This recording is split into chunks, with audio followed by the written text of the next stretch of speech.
man and his donkey were bathing on a giant island, when the island suddenly began to cry. It turned out the island was a colossal whale, and someone had chained it with countless iron links. It hadn't moved in years. Just then, the man sneezed.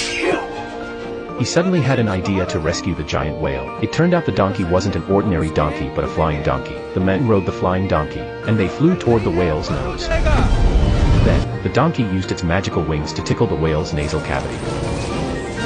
The whale's eyes instantly widened, and a huge force began to gather within its body. It opened its mouth, and its head started to rise, breaking all the chains that bound it. It let out the world's biggest sneeze.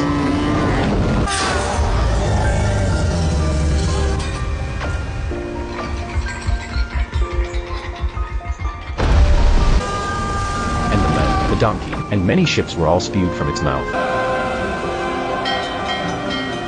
The giant whale was free again. Seeing this, the man and the donkey were overjoyed. A crab that had been spewed from the whale's mouth, to thank the man, gave him a ring. The men secretly snuck into the castle and gave the ring to the princess. However, the king witnessed all of this. The king tied the man up and, the next day, prepared to throw him into a large pot. Before he was to die, the man confessed his love to the princess in front of the entire country. This deeply moved the princess. To save the man, the princess also threw the ring into the pot.